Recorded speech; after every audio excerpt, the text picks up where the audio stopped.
Hola a todos, soy Andrés Felipe Flores y bienvenidos a esta clase en nuestra actualización del Diplomado de Medicina Interna, en donde vamos a estar hablando acerca del enfoque de la trombocitopenia y también un poco enfocado a saber cuándo reconocer una microangiopatía trombótica, una púrpura trombocitopénica inmune y cómo hacer el manejo de la misma. Así que vamos adelante con la clase. Hablemos entonces de lo que sería el enfoque y el abordaje de la trombocitopenia. Cuando hablamos entonces de trombocitopenia, lo que podemos mencionar como introducción es que es un desorden hematológico que uno debe abordar con precaución. Muchas veces la gente ve plaquetas bajas y dice, no, pues debe ser por algo, etcétera. Pero creo que es importante saber cómo diferenciar cuándo preocuparse y cuándo no por las plaquetas. Y por eso es importante hacer un abordaje integral y muy importante, sistemático. ¿Cómo definimos la trombocitopenia? Como un conteo de plaquetas por debajo de 150.000.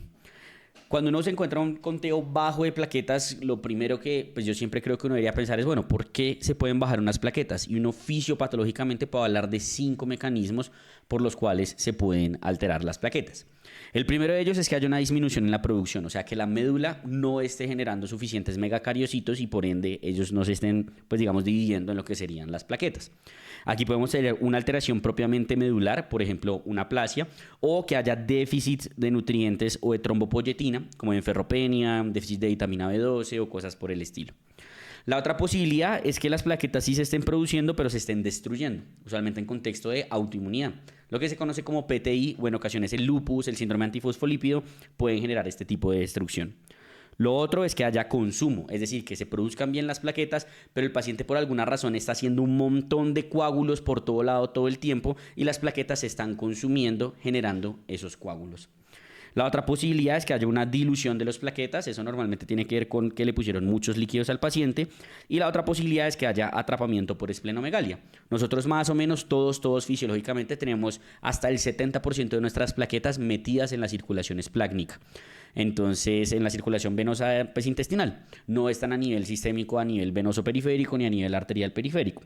Pero cuando un paciente tiene una patología que afecta esa circulación esplácnica, como la cirrosis, como la hipertensión portal, como la esplenomegalia, atrapa más plaquetas de las que debería ir y eso se traduce en un recuento más bajo pues, en el resto de la circulación. Además de esto, creo yo que uno pensar en esto tiene que saber qué tan severa es esa trombocitopenia y uno la puede clasificar en leve, moderada y severa bajando de a 50.000. 150 a 100.000 leve, 100.000 a 50.000 moderada y por debajo de 50.000 es una trombocitopenia severa.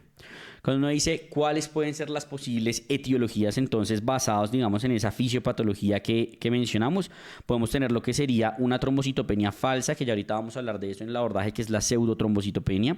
Podemos tener la PTI o la trombocitopenia inmune primaria.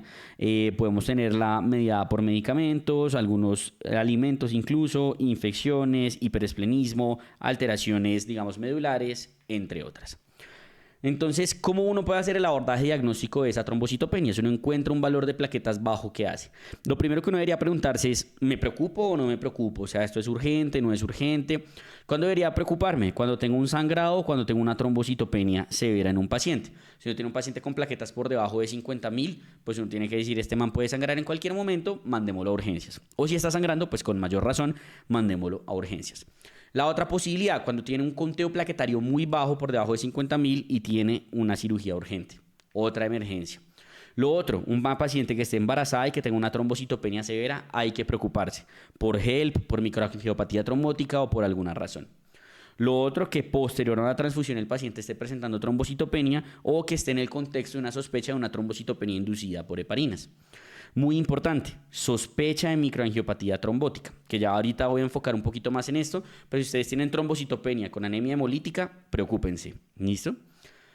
En esos escenarios, pues digamos que uno usualmente debería de consultar a hematología o por lo menos a medicina interna e iniciar un manejo de urgencia si se requiere. Entonces digamos que hay como dos escenarios importantes en la trombocitopenia, que es cuando el paciente tiene predisposición a sangrar y cuando el paciente tiene predisposición a hacer trombosis, que serían los que se resumirían en esos que estábamos viendo ahorita de las situaciones como emergentes. Entonces cuando uno dice este paciente tiene un riesgo muy alto de sangrado, cuando tiene plaquetas menores a 50.000 y le van a hacer algún procedimiento quirúrgico o le van a hacer algún procedimiento como cirugía de cámara anterior o neurocirugías y tiene menos de 100.000 plaquetas. Si el paciente tiene plaquetas por debajo de 20.000 y sobre todo por debajo de 10.000, de por sí está en riesgo de sangrar espontáneamente. Y en la trombocitopenia inmune, usualmente uno no se preocupa en 50.000, sino que más abajo, usualmente incluso hasta 20.000, 10.000 es donde uno se preocupa. La trombosis suena como paradójico, pero hay muchos pacientes que asociado a la trombocitopenia pueden hacer eventos trombóticos. Uno pensaría que sería al revés.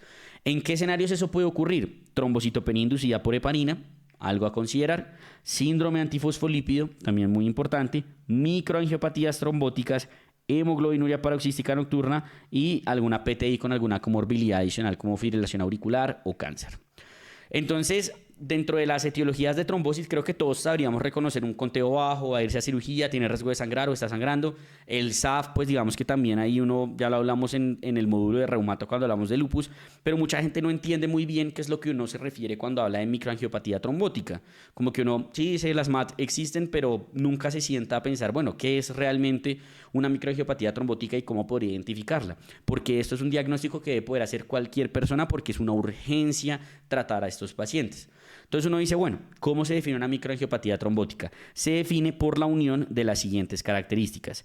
Anemia hemolítica microangiopática. ¿Qué quiere decir esto? Que hay una anemia que es hemolítica, que no es inmune, no es relacionada con anticuerpos, y cuando le hacen un frotis de sangre periférico le encuentran estas células que se llaman esquistocitos, que también las conocen como HAT cells, células en sombrero. Y asociado a eso, el paciente tiene trombocitopenia no inmune. Cuando un paciente tiene estas dos características juntas, tiene una MAT, tiene una microangiopatía trombótica y hay que preocuparse. ¿Por qué? Porque dependiendo del tipo de microangiopatía trombótica, esto puede tener desenlaces fatales para el paciente. ¿Listo? Porque, por ejemplo, cuando uno tiene una púrpura trombocitopénica inmune, cuando uno tiene una PTT en general, sea inmune o no inmune, esos pacientes hay que iniciarles plasmaféresis de urgencia, hay que considerar ponerles corticoides dependiendo de la etiología y demás. Cuando uno tiene una microangiopatía asociada al complemento, cuando uno tiene un síndrome hemolítico urémico, cuando uno tiene una MAT inducida por drogas, todos estos escenarios son urgentes y uno tiene que hacer un abordaje muy rápido y remitir a esos pacientes si no está en un sitio en donde haya nefrología, hematología y demás, sobre todo en el contexto de la sospecha de PTT. ¿Listo? Teniendo entonces eso claro, hablemos de un poco del abordaje diagnóstico. Si ustedes tienen un paciente con trombocitopenia, pues primero dijimos, piense si es urgente o no. Si no, uno tiene que tratar de encontrar si ese paciente tiene hemogramas previos, porque uno tiene que saber, bueno, ¿será que esto es nuevo? ¿Será que este paciente tiene trombocitopénico hace mucho? Y conforme a eso, mira qué puede ocurrir. Valore la historia familiar, valore si el paciente tiene o no historia de sangrados, antecedentes farmacológicos, así sean homeopáticos, que me expliquen un medicamento que pueda estar asociado a la trombocitopenia. Si el paciente ha tenido alguna exposición a infecciones importantes, recuerdo mucho el caso de un paciente que diagnosticaron con VIH porque llegó con trombocitopenia, entonces pues considerar eso, hay muchas infecciones que se asocian a trombocitopenia, dieta, que también pueda estar en relación, por ejemplo, a que el paciente tenga ferropenia, déficit de vitamina B12, entre otras, antecedentes patológicos y quirúrgicos que puedan estar en relación con la trombocitopenia. Al examen físico, busque y delimite las zonas de sangrado activo. Mire, recuerde que las petequias son como el sangrado característico del paciente que está trombocitopénico, pero también se puede llegar a presentar como púrpuras, que es la unión de petequias. Y la púrpura se puede clasificar en púrpura seca y púrpura húmeda, que es cuando se dan mucosas. Y si ustedes tienen un paciente con púrpura húmeda, tienen que tenerle como mayor cuidado porque ese paciente está en un riesgo altísimo de sangrarles. ¿Listo? Es de mal pronóstico. Si tiene quimosis o algún otro tipo de sangrado. Va a buscar hepatoesplenomegalia, pues para ver si eso le podría explicar la trombocitopenia por atrapamiento y si el paciente tiene o no tiene adenopatías. Y conforme a eso uno puede ir abordando como qué tanto se preocupa y no. Aquí tenemos un ejemplo de petequias, aquí tenemos un ejemplo de púrpura húmeda. En los paraclínicos, pues le va a repetir el cuadro hemático y muy importante, le va a realizar un frotis de sangre periférico. A todas las trombocitopenias uno les realiza un frotis de sangre periférico. ¿Para qué? Básicamente para hablar que el paciente no tenga una pseudotrombocitopenia. Esto se realiza de manera inmediata en los pacientes sintomáticos que están en urgencias, que uno tiene como les está corriendo, digámoslo así. Y si no, si es un paciente que, por ejemplo, le sale una trombocitopenia leve o moderada en una consulta externa, pues usted se lo puede repetir en 1 a 2 semanas. ¿Listo? Con esto usted busca descartar, como le había dicho, pseudotrombocitopenia. Entonces digamos que la pseudotrombocitopenia básicamente se debe a que, imagínense que ustedes tienen todas las plaquetas aquí, ¿cierto? Y nosotros cuando hacemos un hemograma, el hemograma es una máquina automatizada que dice cuántas plaquetas hay.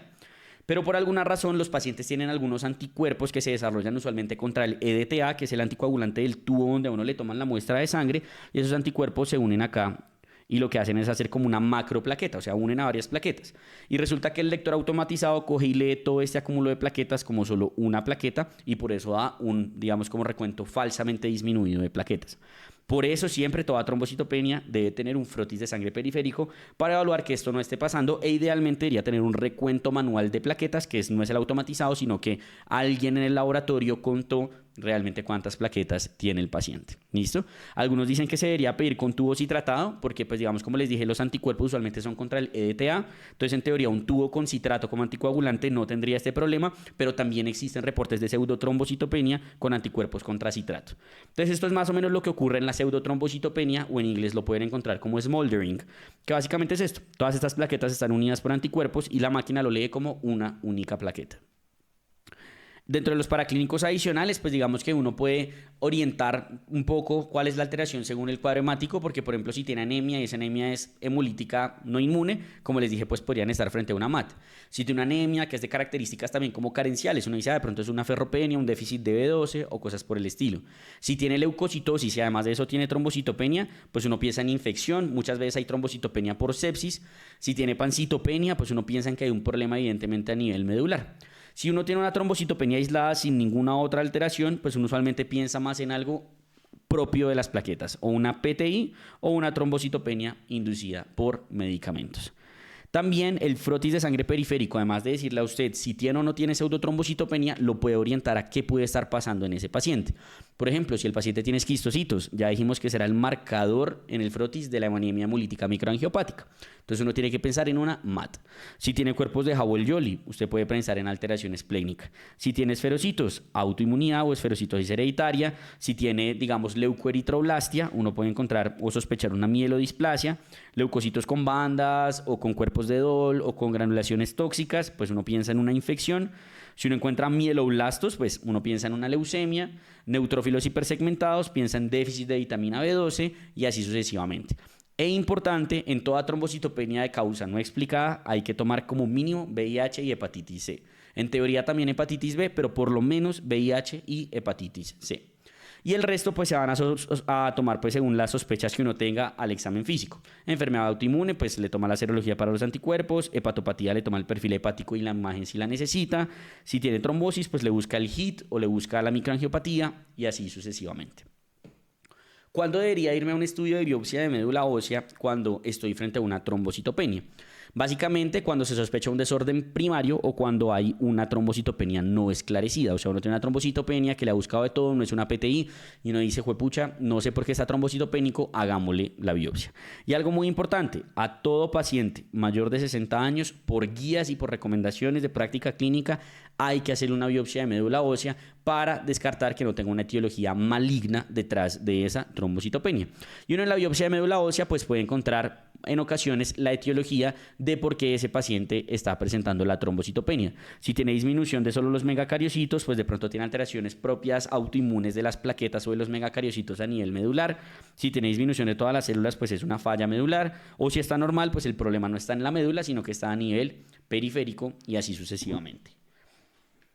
Entonces, digamos que si uno une todo lo anterior que hemos mencionado hasta ahorita, creo que podríamos orientar la aproximación en este paso a paso que les voy a proponer y que también es el que propone UpToDate. El primera cosa que voy a hacer frente a una trombocitopenia, ¿es real esa trombocitopenia? No estoy frente a una pseudotrombocitopenia, entonces tómele el frotis de sangre periférico y repítale el cuadro hemático. Segundo, ¿la trombocitopenia es nueva o el paciente ya lo tenía en cuadros hemáticos previos?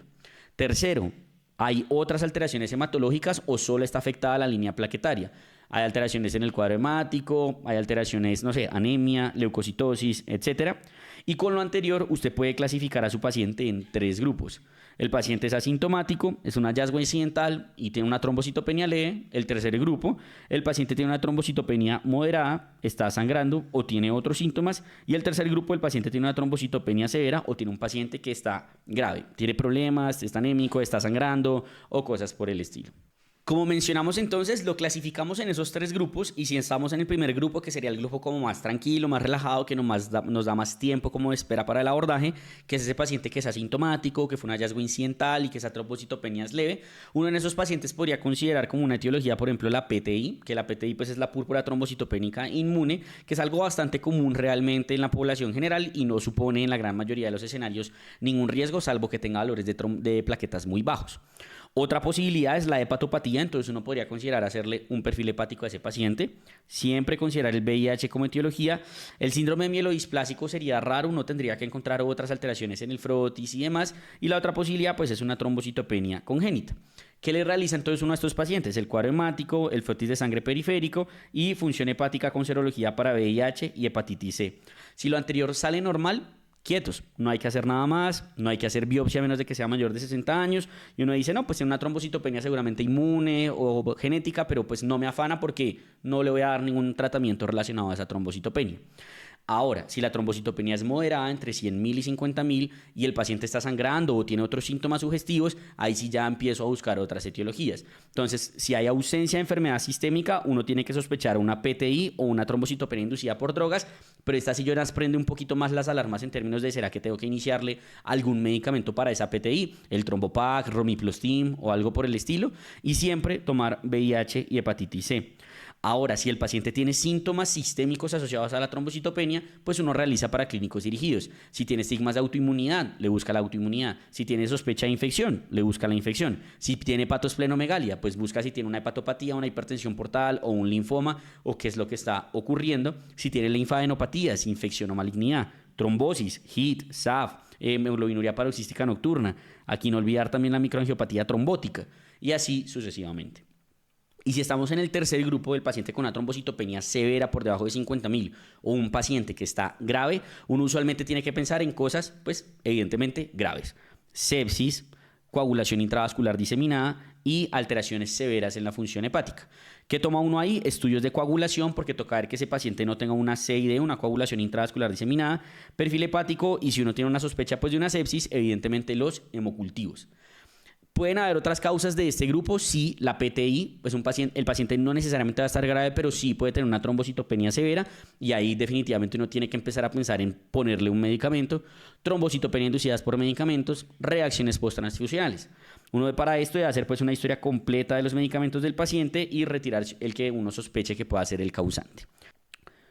¿Cómo va a ser el manejo general del paciente trombocitopénico? Si el paciente tiene indicaciones de transfusión, pues lo vamos a transfundir.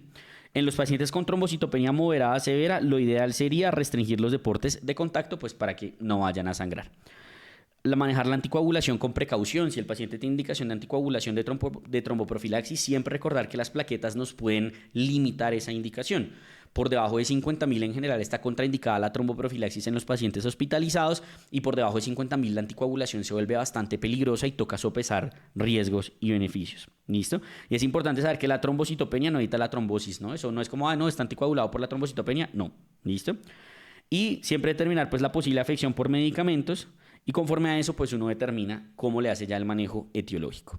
Entonces, como les dije que una de las, digamos, como de los papeles del manejo es determinar cuándo transfundir, pues es importante saber uno cuándo transfunde un paciente de plaquetas. ¿Listo? Cuando un paciente le van a hacer una neurocirugía y una cirugía ocular, en general uno le transfunde cuando está por debajo de 100.000 plaquetas. Si le van a hacer otra cirugía mayor o el paciente está sangrando, uno usualmente transfunde cuando está por debajo de 50.000 plaquetas. Si le van a hacer un procedimiento de intervencionismo, radiología intervencionista, cosas por el estilo, el punto de seguridad realmente está en 30.000, aunque casi todo el mundo usa el mismo de 50.000. Si tiene una PTI, en general uno se preocupa por debajo de 30.000, pero no necesariamente es indicación de transfusión directamente. Como les dije, hay gente que con 10.000 vive bien. Y por riesgo de sangrado espontáneo, sí, definitivamente casi todo el mundo utiliza el punto de corte de 10.000. Si uno tiene un paciente con plaquetas por debajo de 10.000, lo ideal sería pues transfundirle como tal esas plaquetas. ¿Qué le transfunde uno? Un CUP, ¿listo?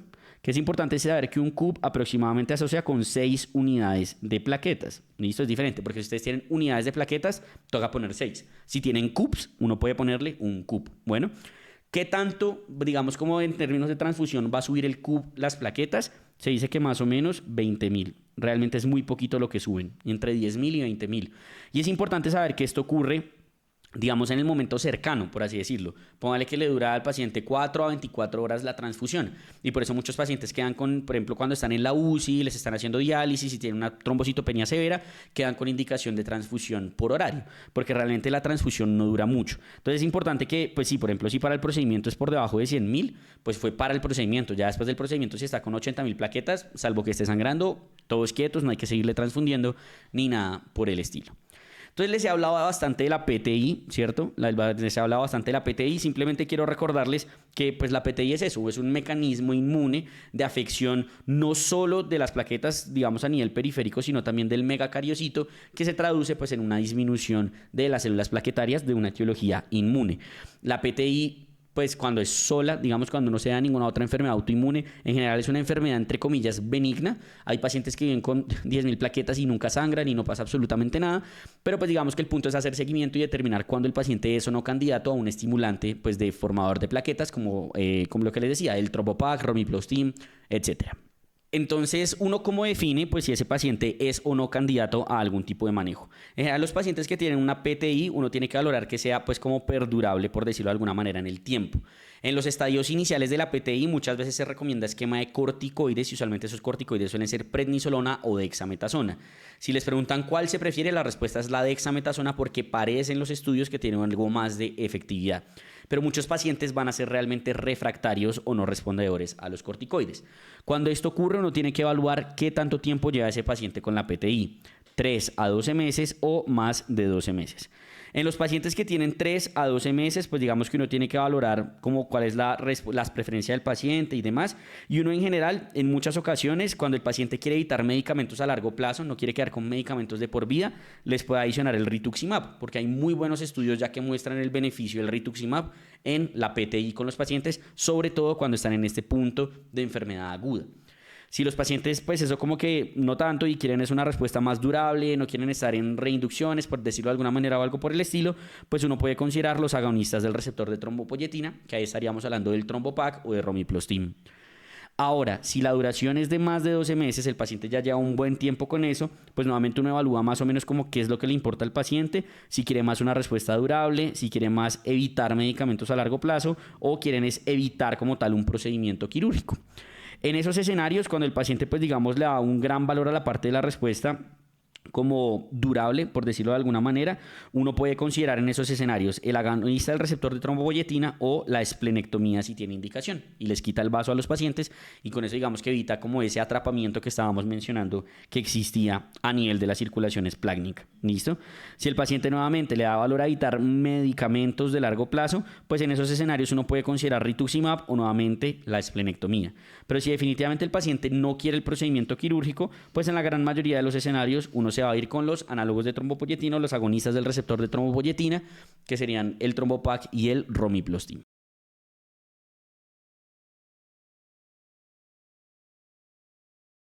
Con eso terminaríamos entonces esta clase de trombocitopenia. Espero que les haya gustado y pues nada, los espero en la siguiente sesión.